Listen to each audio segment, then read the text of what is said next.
Sa iban pa nga balita, isa ka Ilonggo structural engineer nagpahayag nga dako nga risgo ang pagpabukas ng ungka flyover sa light vehicles. Pila ka mga commuter nagpahayag man sang kahangawa sa pagbukas ng flyover. Ini ang gintutukan ni Zen Kilanta.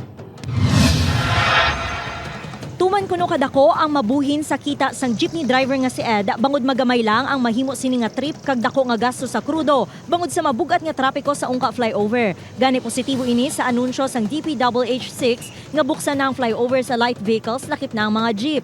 Bunti panilagan niya to ne. Kung para magyan pagyanta danay para mapanilagan nga may load sa bla. Di samtang nga way pamaway hindi magyan grabe gid ang heavy traffic. Tanan kita gantos mo. Apang ang iban nga mga commuter hindi malikawan nga makulbaan. Balong ako pagsakay doon, balong ko driver. Sila dito magis pa po pasing rumpak. Sunod sa structural engineer nga si Nilo Hardeleza, delikado kag risgo nga agyan ng flyover sa mga motorista. Magluwas sa vertical displacement o kung pag-usmod, ginakabalakan man sini ang horizontal reaction sa puwersa sang nagadalagan nga salakyan. Bangod sang epekto sang pag-usmod, nagkatal ang ginatungtungan sang girder, kag sa dalayon nga hulag, nagalayo man ang antad sang girder sa mga haligi sang flyover. Inang horizontal displacement nga ina.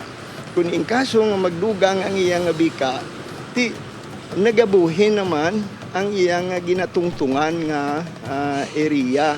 So kung nagabuhin na tungtungan niya nga area, nagagamay na to karon ang supporting nga capacity sang inang tier, no. Kag basi nga mag-yield, dala na tawag natin sila, magumok. No? Magumok ang simento. Dugang pa ni Hardeleza, dapat i-analisar sang third-party consultant ang mga resulta sang load test kag aktual nga kondisyon sang flyover kung makakarga sang light vehicles. Kinahanglan man nga mahimuan sang parameters agud malikawan ang dugang nga depekto sa istruktura. Ginakahangawaan man kung may magluntad nga pagtayog sang duta kaangay sang linog. Tagaan ina sang factor of safety. Hindi taman nakapulong kung saan o makalinog o kung basi wala man siyang linog o basi matabuan nga may linog. Di sa kadelikado bala, hindi ta mag-assumer kay paramount is the health and safety of the public. Una na ginpahayag sang DPWH nga safe na nga paagyan sang light vehicles ang ungka flyover base man sa resulta sang static kag dynamic tests. Samtang ginpahayag ni Iloilo Governor Arthur Defensor Jr. nga prioridad nga masolusyonan na ang problema apang dapat nga may manabat sa depektibo nga disenyo sang flyover. But of course, accountability will have to be exacted. Una na ginpahayag sang DPWH6 nga ginatugyan na nila sa legal team sa Central Office ang pagpasabat sa UTCP nga nagdisenyo sa ungka flyover. Ginahandaan na ang pagbukas ng flyover subong nga semana sa diin tig-isa lang ka lane ang gamiton padulong sa Iloilo City kag Pavia. Bangod inner lane lang ang gamiton sa partial opening sa ungka flyover, nagpahamtang sang traffic bollard ang DPWH agud makontrol ang traffic speed kag overtaking.